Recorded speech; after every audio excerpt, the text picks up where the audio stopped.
Coucou les amis, voilà aujourd'hui petite présentation en vidéo d'une figurine que je viens de recevoir, la figurine du prince Actarus, prince de Fort, le héros de la série Goldorak, pilote du robot Goldorak. Donc figurine que je viens de recevoir, qui est éditée par King Arts sous licence officielle Dynamic Planning. Donc jolie boîte avec un visuel d'Actarus casqué en surbrillance avec un vernis sélectif sur la boîte et en arrière une petite sérigraphie du robot Goldorak.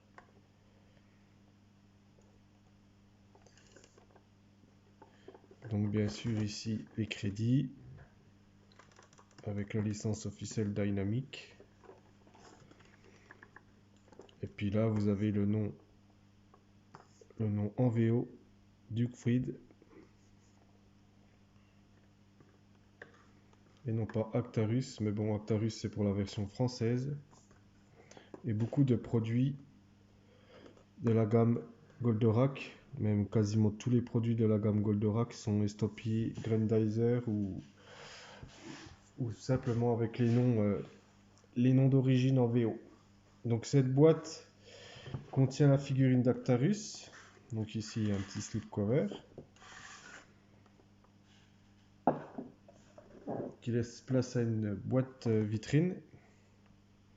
Donc vous avez ici la figurine d'Actarus avec différents accessoires. Donc dans les accessoires,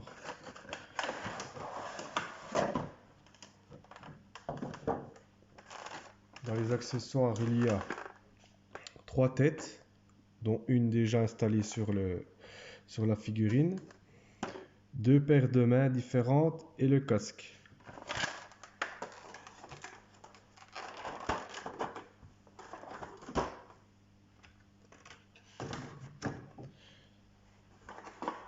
Alors, je vais vous sortir la figurine. Très belle figurine de notre prince de Fort.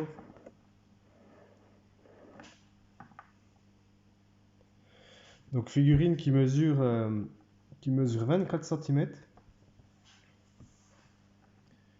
Donc avec les vêtements, pardon, avec les vêtements en tissu. Donc ici vous avez la combinaison qui est faite en lycra. Et puis toutes les pièces d'armure sont en PVC. Donc magnifique réalisation avec des vernis sur les endroits de l'armure pour le rendu de brillance. Le petit logo de Fort nacré sur la ceinture. Donc figurine qui est entièrement articulée, hein. Donc toutes les articulations sont cachées sous le tissu. Double articulation au niveau du genou, une très bonne articulation au niveau du crunch abdominal, la tête bouge, tout est très souple. C'est une très bonne qualité sur cette figurine, toutes les articulations sont très souples. On sent qu'on peut la manipuler sans risquer de casser quelque chose, donc ça c'est une bonne chose. Moi, les 2 petits bémols que j'ai sur cette figurine, j'en ai surtout un. Le premier, en fait, si vous voulez, pour le côté accurate, c'est ça. Sur l'arrière du plastron, la partie est entièrement noire. Et en fait, si vous voulez, dans la série, normalement, le plastron noir s'arrête au niveau des omoplates. Et puis en fait, vous avez la bande de combinaison qui passe entre les omoplates. Donc il y aurait dû avoir une bande rouge ici. Donc je pense qu'ils ont moulé la pièce en une fois. Mais ils auraient peut-être dû appliquer un traitement de peinture comme ils l'ont fait au niveau du cou. Ils auraient dû faire un traitement de peinture pour au moins laisser apparaître la bande rouge pour que ce soit plus accurate. Bon, après, c'est un petit détail.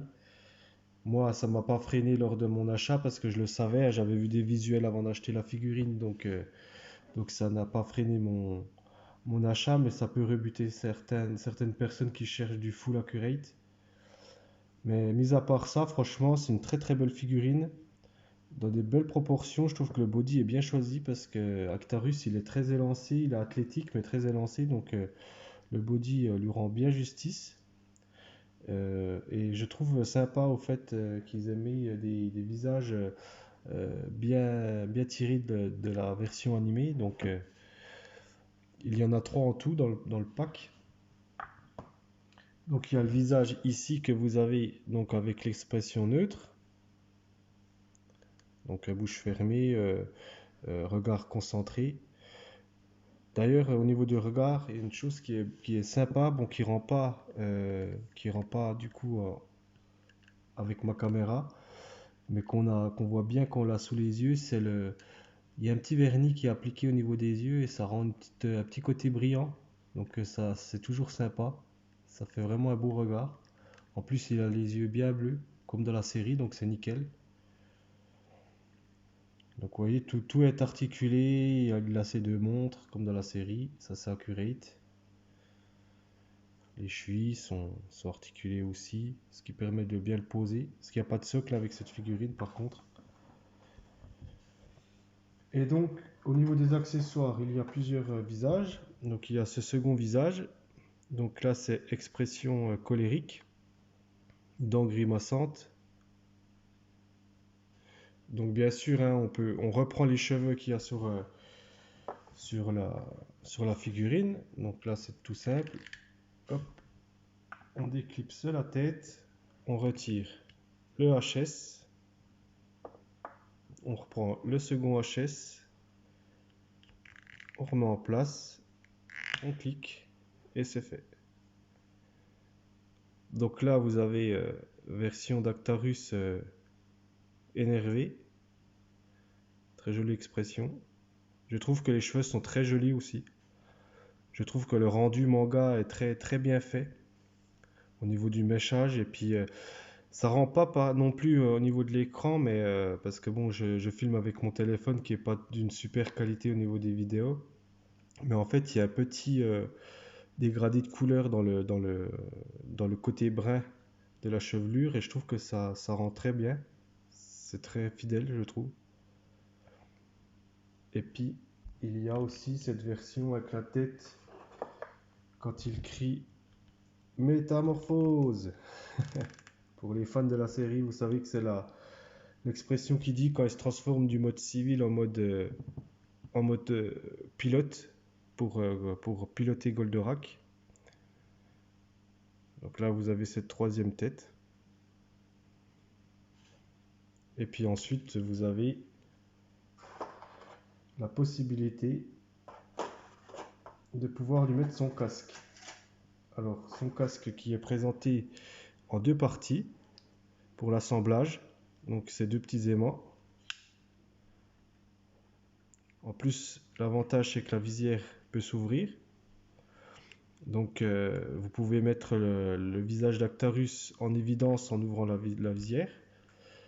La visière verte est également translucide.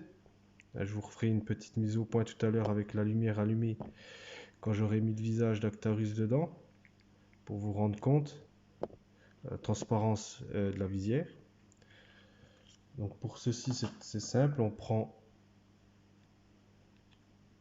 le visage, on glisse dans le peg prévu à cet effet ici. Hop, on va bien jusqu'au fond. Ensuite, on vient aimanter la seconde partie du casque à l'arrière.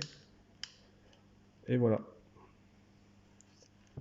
Là, vous avez Actarus en mode pilote.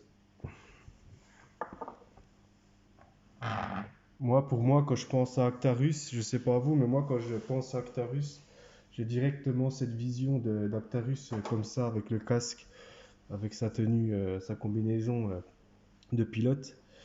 Et moi, c'est directement l'image que me vient d'Actarus quand j'entends le mot Actarus. Donc, je suis content de pouvoir exposer cette figurine, bien sûr, avec le casque, mais je suis content aussi d'avoir la possibilité de lui mettre euh, les visages avec le casque découvert et puis les cheveux visibles.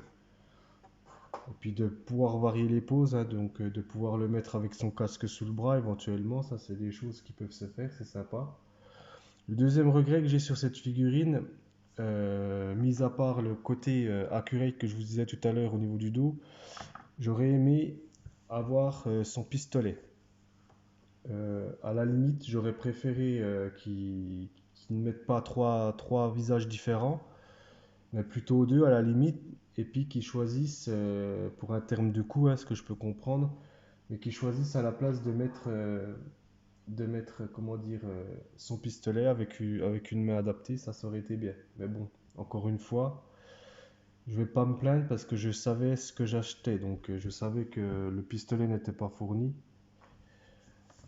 Mais bon, après, de toute façon, Actarus, dans la série, on le voit pas toutes les 5 minutes avec son pistolet en main, on le voit que sur quelques épisodes, donc bon, c'est pas un accessoire primordial non plus, mais j'aurais quand même aimé avoir un set complet du personnage. Donc après, bon, bah, bien sûr, en termes d'accessoires, vous avez des mains, donc des mains semi-ouvertes comme celle-ci, gantées, et puis il y a des mains relaxées si on veut alterner. Et puis sur la figurine, bah, vous avez les poings fermés. Donc vous voyez, possibilité d'ouvrir le casque et puis de laisser apparaître le visage d'Actarus. Et puis, ce que je vous disais tout à l'heure, par transparence, on voit ses yeux. Et ça, c'est vraiment sympa parce que beaucoup de produits dérivés sur la licence Goldorak qui vendent des Actarus, souvent on trouve des Actarus avec les visières peintes en fait. Et du coup, on voit pas du tout la transparence du casque. Et ça, je trouve dommage. Donc ça, c'est bien qu'il l'ait fait sur cette figurine. Euh, et pareil, c'est une figurine que j'ai mis un peu de temps à acheter parce que si vous voulez, elle est sortie il y a peut-être un an et demi. J'avais vu passer la préco, enfin le visuel avant préco de ce personnage euh, il y a à peu près 2 ans. Hein, donc King Arts avait teasé des photos du produit ici, il y a bien 2 ans maintenant, et j'avais lorgné dessus parce que je me disais, ah c'est bien, dans ta collection Goldorak, t'as que des robots Goldorak ou les soucoupes, mais tu n'as pas Actarus, et ça serait bien d'avoir un Actarus quand même pour mettre dans ta collection de Goldorak. Mais le problème avec Actarus, c'est que c'est pas un personnage qu'on trouve facilement en figurine. Soit c'est des figurines qui sont pas articulées, donc c'est des figurines qui sont figées en PVC de chez HL Pro. Ils ont fait Actarus en version pilote, puis Actarus en version fermier. Mais bon, c'est des figurines que je trouve déjà relativement chères, hein. Elles sont à peu près à 90, 100 euros pièce pour des figurines qui sont pas du tout articulées. Et, euh, et sinon, si on veut de la figurine articulée, souvent c'est des produits vintage. Et là, je vous explique pas le prix que ça coûte. Ça coûte horriblement cher. C'est des figurines. De toute façon, la licence Goldorak en général, c'est une licence qui coûte relativement cher. Et si on veut du produit vintage d'époque, des années 78, quand c'est sorti en France, oh bah alors là, il faut craquer le PEL, hein, parce que ça coûte super cher. Donc c'est pour ça que j'avais toujours pas d'Actarus dans ma collection. Et puis là, quand j'ai vu passer cette figurine, je me suis dit, ah, ça serait cool. Et entre-temps, bon, bah, j'ai un peu laissé tomber l'affaire. Enfin, je me suis pas penché plus que ça sur les précos, hein, parce que moi, je m'étais arrêté sur le visuel, mais j'avais pas spécialement fait attention aux précos. Et depuis peu, enfin, j'ai toujours aimé Goldorak, hein, ça fait des années que je collectionne du Goldorak, mais là, ça fait quelques semaines, là, je me remets dedans en lisant des bouquins. J'ai racheté dernièrement là, le bouquin ici, le manga donc, de chez Dynamic Heroes. Donc c'est un crossover des licences de Gonagai. avec Goldorak, Mazinger Z, Grit Mazinger, etc. Puis en lisant ça, et puis en lisant dernièrement la BD de nos chers Français sur Goldorak, ben, ça m'a donné envie de continuer à collectionner quelque chose sur Goldorak, notamment cet Actarus, parce que voilà, c'était une pièce qui me manquait cruellement dans ma collection, donc j'ai refouillé un petit peu les sites, et puis c'est vrai que je suis tombé sur cette figurine qui coûte quand même dans les 120 euros. Enfin, moi, elle m'a coûté 119 sans les frais de port. Mais j'ai vu des sites connus, je ne citerai pas de nom, hein, mais des sites connus où c'est que la figurine est même à 150 euros. Donc bon, c'est quand même pas donné pour un achat de figurine. Bon, après, elle fait quand même 25 centimètres. Avec le casque, hein, j'ai mesuré tout à l'heure, elle fait 25 centimètres. Elle est de très bonne qualité. Elle s'apparente un petit peu au- comment dire, à la ligne des Hot Toys, hein. Donc, bien que l'échelle soit plus petite, l'idée est là de faire des figurines articulées avec des vêtements en tissu. Donc, voilà, de toute façon, une figurine d'Actarus d'une vingtaine de centimètres chez HL Pro, ça coûte 90 euros. C'est pas articulé, c'est pas spécialement toujours très bien fait. C'est pas du tout du tissu, c'est du pain, c'est du PVC peint. Donc, on va dire pour le même tarif, à peu de choses près, hein, 119 euros à 100 euros la figurine de chez HL Pro, ben, on a quand même une figurine qui a une autre gueule, quoi, et qui est quand même sacrément jolie, quoi. Donc voilà, voilà la petite présentation d'Actarus. Pour les fans de la licence, c'est toujours plaisant à voir parce que c'est pas des figurines qu'on a l'habitude de voir, je pense. C'est pas des licences qu'on a l'habitude de voir aussi, parce que bon, c'est quand même des licences qui touchent des personnes comme moi qui ont plus de 30 ans, et puis même des personnes qui ont la quarantaine passée, hein. C'est vraiment des souvenirs de notre enfance. Et moi, on va dire que, étant né en 86, je fais partie de la deuxième génération à avoir suivi Goldorak dans mon enfance, parce que nous, ça passait sur le club Dorothée, quoi. Donc, moi, j'ai connu Goldorak avec le générique de Bernard Minet. Mais des copains à moi qui sont plus âgés que moi, ils ont connu vraiment la série à sa sortie en 78. Donc, c'est plein de nostalgie tout ça. C'est une bonne époque, la bonne époque, hein, comme on dit. Et du coup, voilà, je tenais à vous présenter ceci. Et ben voilà, les amis, passez une bonne soirée. Et puis merci de m'avoir suivi.